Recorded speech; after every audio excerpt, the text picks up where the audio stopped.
नमस्कार दोस्तों। कल हमने अंतर्जनिक शक्तियां पढ़ी थी। आज हम पढ़ने वाले हैं बहिर्जनिक शक्तियां। बहिर्जनिक शक्तियां क्या होती हैं? बहिर्जनिक शब्द से ही हमें मालूम चल रहा है कि ये बाहर की शक्तियां हैं। बाहर की शक्तियां हैं जो हमारी धरती पृथ्वी से ऊपर नीचे बाहर की तरफ चलती हैं। और ये बहिर्जनिक शक्तियां होती कैसी हैं, इनको हम पहचानें कैसे, इनकी क्या क्या विशेषताएं होती हैं? हम देखते हैं कि बहिर्जनिक शक्तियां हमारा ये धरातल है और ये धरातल है। इस धरातल में ऐसे ऊबड़ खाबड़ चट्टानें होती हैं, फिर हमारे यहाँ समुद्र होता है। इसमें क्या है, बहिर्जनिक शक्तियां क्या करेंगी? वायु हो गई, जल हो गया, ये क्या करेंगे? इसको यहां से काट के हवा के घर्षण, जल के घर्षण, उससे इसमें कटाव होता है। किसमें कटाव होता है? इसमें कटाव होता है। तो ये क्या करेंगे? यहां भर देंगे, यहां भर देंगे और इसको काट देंगे यहां से। ठीक है, तो ये इतना हो जाएगा और ये ऊपर चढ़ेगा। मतलब ये ऊपर का तो कटेगा और ये ऊपर चढ़ेगा। सेम ऐसे ही इसमें होगा। जल और वायु की वजह से ये कटाव हो के ये नीचे हो जाएगा और ये वाला पार्ट ऊपर चढ़ेगा, ये वाला पार्ट ऊपर चढ़ेगा, ये वाला पार्ट नीचे रहेगा, ये वाला पार्ट ऊपर चढ़ेगा। अभी हम देख रहे हैं कि ये मतलब समतल स्थापक कारक है। दिख रहा है?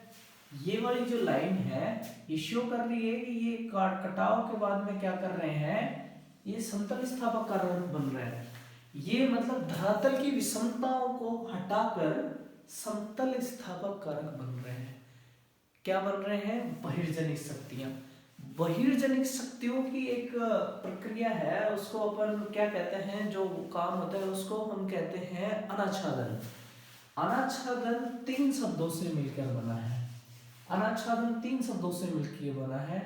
पहला है अपक्षय, अपक्षय, अपक्षय। दूसरा है, पहला है अपक्षय, दूसरा है अपर्दन, तीसरा है परिवहन। मतलब अपक्षय पहले, सबसे पहले देखते हैं हम। ये एक चट्टान है, ये क्या है? चट्टान। इस चट्टान में इसकी साइज बहुत बड़ी है, ये बहुत बड़ी है साइज इसकी। अब इस चट्टान में होगा क्या? गर्मी का मौसम है सपोज करो, तो ये पूरी चट्टान क्या करेगी? एक्सपेंशन।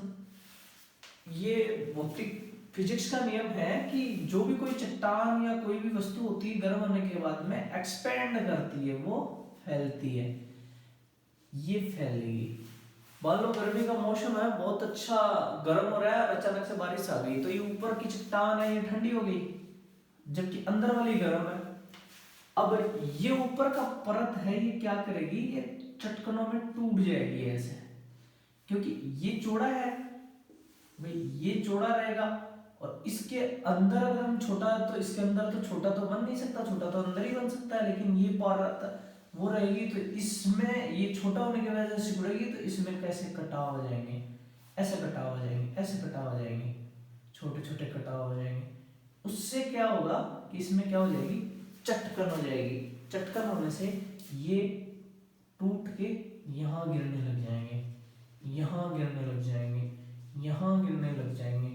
इससे क्या बनेगा कि ये चट्टान का टूटकर एक ही जगह पर स्थैतिक प्रक्रम है। अपक्षय मतलब स्थैतिक है, इसमें कोई गति नहीं होती, ये यहीं गिर रहा है, कहीं उठ के नहीं गया, कहीं बह के नहीं गया, हवा में उड़ के नहीं गया, ये स्थैतिक प्रक्रम है। अपक्षय है वो क्या है?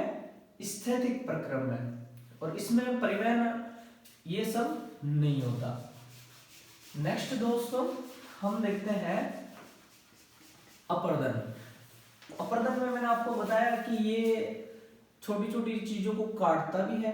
अपर्दन की एक चीज आपको बहुत इंपॉर्टेंट आपको याद रखनी है कि ये काटता भी है और काटने के साथ में परिवहन भी करता है। अपर्दन किस किस को कहेंगे? टूटने को फिर उसके परिवहन को, टूटने को और उसके परिवहन दोनों को मिलाकर क्या बोलेंगे, अपर्दन। ठीक है दोस्तों। इसके बाद में संवलन पढ़ते हैं।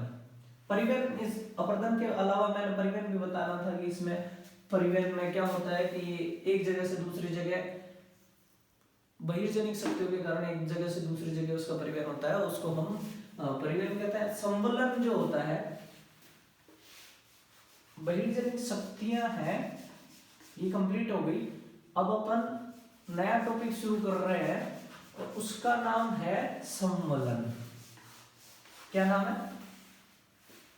संवलन और वलन। संवलन और वलन। संवलन और वलन का, संवलन का मतलब क्या है और वलन का मतलब क्या है। संवलन एक विशाल भू आकार में होता है, ऐसे। इसमें क्या होगा, ये धरातल है, बड़ा बड़ा धरातल है, ये बड़ा धरातल है। इसमें फोर्स लगा, फोर्स साइड से ही लगेगा, ऐसे उठ गया, तो ये क्या बन गया, संवलन बन गया। इसमें आकृति गुम्मद की तरह बन जाती है। ये क्या बन जाती है, गुम्मद की तरह बन जाती है, इस तरह उठ गया। इसको हम क्या कहते हैं, संवलन कहते हैं। और ये बड़े भूभाग पर होता है, बड़े भूभाग पे होता है। और इसमें संवलन में ऊपर जो गुम्मद की तरफ निकलता है उसको दोस्तों हम कहते हैं उत्संवलन। क्या कहते हैं, उत्संवलन। और इसमें ये नीचे का पार्ट होता है उसको हम बोलते हैं अवसंवलन। इसको हम बोलते हैं अवसंवलन, उत्संवलन और अवसंवलन। ठीक है। अभी हम देखते हैं वलन। संवलन हो गया, वलन। वलन भी सेम ही चीज है, लेकिन वलन में क्या है कि इधर से प्रेशर लगा, इधर से प्रेशर लगा, इसमें फोल्ड बन जाता है। क्या बन जाता है, फोल्ड। उसमें तो एक बार ऐसे हो गया, एक बार ऐसे हो गया, ऐसा हो गया। जबकि इसमें क्या होता है, ऐसे फोल्ड बन जाते हैं। वलन में फोल्ड बन जाते हैं, उसमें ज्यादा फोल्ड नहीं बनते, इसलिए इसका डिफरेंस ये होता है, वो बड़े भूभाग पे होता है और ये छोटे में होता है। इस वलन में ऐसे फोल्ड बन जाता है और ये इधर से प्रेशर पड़ा, ये इधर से प्रेशर पड़ा, ये इधर से प्रेशर पड़ा, ये इधर से प्रेशर पड़ा। कोई भी चीज होगी तो वो मुड़ी जाएगी ऊपर और नीचे। इस ऊपरी भाग को हम क्या बोलते हैं, अपनति। क्या बोलते हैं दोस्तों, अपनति। और ये नीचे जो धस जाता है, ताकत इधर भी पड़ेगी, इधर भी पड़ेगी, ये पार्ट ऊपर हो गया तो ये जाहिर सी बात है ये नीचे हो जाएगा। इस नीचे वाले पार्ट को हम बोलते हैं अभिनति। नीचे वाले पार्ट को क्या बोलते हैं, अभिनति। ऊपर वाले पार्ट को बोलते हैं अपनति और नीचे वाले पार्ट को बोलते हैं अभिनति। ठीक है दोस्तों। इस तरह से वलन दो तरह का हो गया, इसका पार्ट ऊपर और नीचे। अब ये जो पार्ट है, ये ऊपर है, ये ऐसे भी हो सकता है और ये ऐसे भी हो सकता है, ये ऐसे भी हो सकता है। तो इसकी वजह से ये भी वलन हो गया, ये भी वलन हो गया, ये भी वलन हो गया। तो इनको अलग अलग भागों में बांटा गया कि इसको क्या बोलेंगे, इसको क्या बोलेंगे और इसको क्या बोलेंगे। तो इसके आकार और इसके झुकाव के आधार पर इनको कई भागों में बांटा गया है, जिनको हम बारी बारी से देखेंगे। एक वलन ये है, इसमें क्या हो रहा है, क्या हो रहा है इसमें, एक वलन ये है, इसमें वलन में ये है समनत वलन है। ये मतलब दोनों भुजाएं समान है, ये वाली भुजा और ये वाली भुजा, दोनों भुजाएं क्या है, भुजाएं समान है। इनका झुकाव, इसलिए दोनों भुजाओं का झुकाव समान होने की वजह से इसको समनत वलन कहा जाता है। ये ब्रिटेन का जूरा पर्वत है ना, जूरा पर्वत, वो इसी तरह से बना हुआ है। उस जुरा पर्वत के नाम पे इसको जुरा मोड़ भी कहते हैं। समनत वलन का नाम जुरा मोड़ भी है, ये याद रखना, कई बार एग्जाम में पूछ लेता है। जिस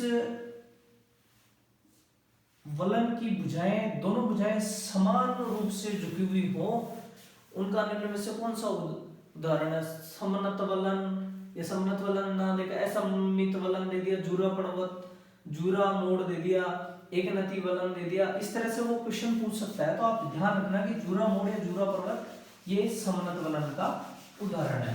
अब इसके बाद में हम पढ़ रहे हैं असममित वलन। नाम से ही पता चल रहा है कि पहले वाले में समान था और इसमें असमान है। ये क्या है दोस्तों? असममित वलन। एक का झुकाव कम और एक का झुकाव ज्यादा है, एक का झुकाव कम और एक का झुकाव ज्यादा है, इसको हम बोलते हैं असममित वलन। असममित वलन। इस वलन का उदाहरण ब्रिटेन के दक्षिण भाग में, ब्रिटेन के दक्षिण भाग में पिनाइन पर्वत है, पिनाइन पर्वत। और दूसरा क्या है कि दूसरी एक और है रेंज, क्या नाम है उसका?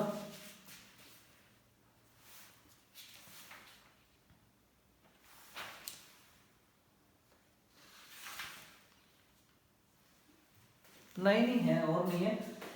एक नति वलन, इसके बाद में हम देखते हैं एक नति वलन। इसके नाम से ही पता चल रहा है हमें, क्या पता चल रहा है? एक नति मतलब दोनों का झुकाव एक तरफ हो रहा है, एक तरफ हो रहा है, दोनों का झुकाव एक तरफ हो रहा है, ऐसे इधर ही हो रहा है, मतलब इसमें झुकाव ज्यादा है, इसमें झुकाव ज्यादा है। इसको हम एकनति वलन बोलते हैं। और इसका ऑस्ट्रेलिया के मध्य में, ऑस्ट्रेलिया के मध्य में जो रेंज है ना, वो इसी तरह बनी हुई है, मतलब एक तरफ तो झुकाव ऐसे है। ठीक है दोस्तों, इसको हम एकनति वलन कहते हैं।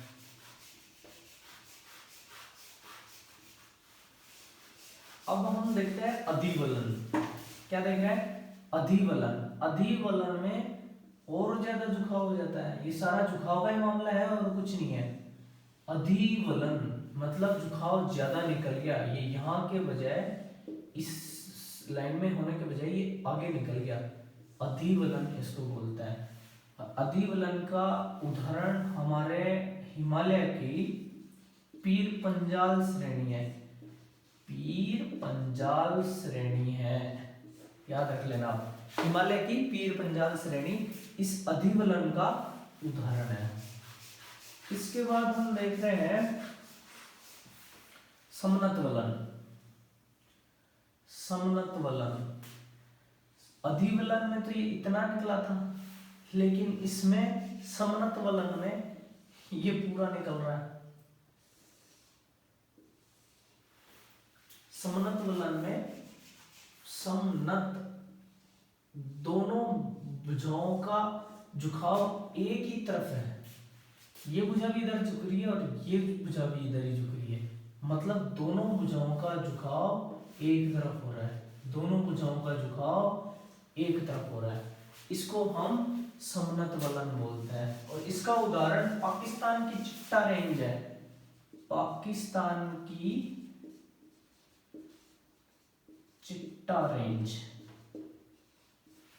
इसका समनत वलन का उदाहरण पाकिस्तान की चिट्टा रेंज है। अभी हम ले रहे हैं परिवलित या शान वलन, परिवलित या शान वलन।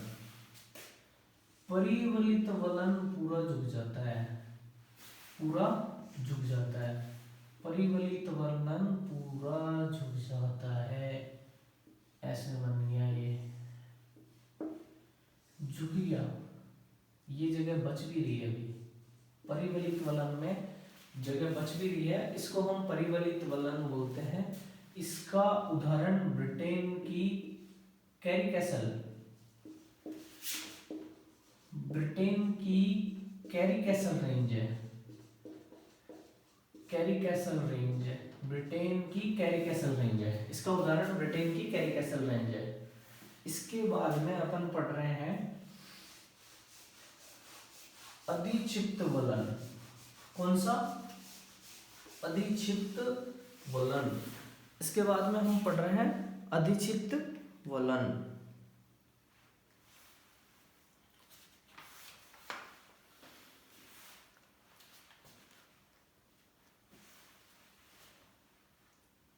अधिक्षिप्त की बजाय पहले अपन ग्रीवाखंड पढ़ते हैं।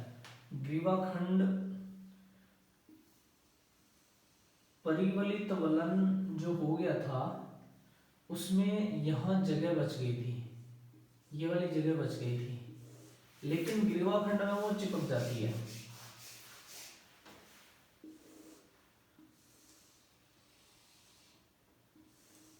ये ऐसे होने के बजाय ये क्या होगा, ये ऐसे पूरी की पूरी इस वाली के चिपक जाती है, इस वाली के चिपक जाती है, ये दोनों टच हो जाती है। इसको हम बोलते हैं ग्रीवाखंड। मतलब इसकी गर्दन टूट के और दूसरी वाली पे चिपक गई तो इसको हम ग्रीवाखंड बोलते हैं। ग्रीवाखंड का उदाहरण है पिनाइन और ऑस्ट्राइड। क्या क्या है? पिनाइन, ऑस्ट्राइड। ओके, पिनाइन और ऑस्ट्राइड क्या है? इस ग्रीवाखंड का उदाहरण है। अब हम नेक्स्ट पढ़ेंगे इस ग्रीवाखंड के प्रकार, दो प्रकार पढ़ने वाले हैं हम। एक ये ग्रीवाखंड को नेप्टे और क्रॉल कहते हैं। हिमालय में इसका नाम होता है, उसका याद रखना आप, नेप्टे। अब हम पढ़ रहे हैं ऑटोकथोनस। ऑटोकथोनस,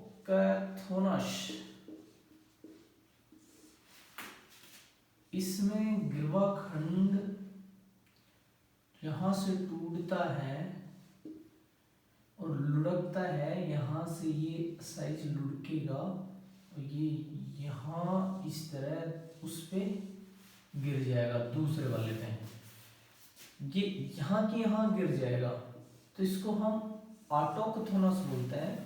और जो एलोकथोनस होता है, एलोकथोनस होता है, इस एलोकथोनस में ये ग्रीवाखंड टूट जाता है यहां से और ये यहां से गुड़ता है और यहां दूर जाके इस तरह से ले लिया इस पे, तो इसको हम एलोकथोनस बोलते हैं। जो दूर चला जाता है ग्रीवाखंड टूट के, जो दूर चला जाता है ग्रीवाखंड टूट के, उसको हम एलोकथोनस बोलते हैं। इसके बाद हम अधिक्षिप्त वलन बोलते हैं। अधिक्षिप्त वलन भी इसी का एक पार्ट है कि वो टूट कर दूसरे वाले में, ये वलन यहां से पूरा टूटेगा, ये यहां से पूरा टूटेगा, उलट गया और यहां इस तरह चिपक गया, इसको हम अधिक्षिप्त वलन बोलते हैं। और एक और प्रकार रह गया दोस्तों वलन का, ये वलन रह गया, ये वलन रह गया, ये पंखे जैसी आकृति बन गई इसकी, इसमें कई फोल्ड बन गए, वैसे ऊपर नीचे 3-4 वो निकल गए, इससे पंखाकार वलन कहते हैं। क्या कहते हैं दोस्तों? पंखाकार वलन। क्योंकि इसमें एक इधर निकल गया, एक इधर निकल गया, एक इधर निकल गया, इधर निकल गया, ऐसे पंखे जैसी आकृति बन गई, इसलिए हम इसको कहते हैं पंखाकार वलन। तो अब हमारे वलन इससे समाप्त हो गए। Thank you. कल हम भ्रंश पढ़ेंगे। धन्यवाद।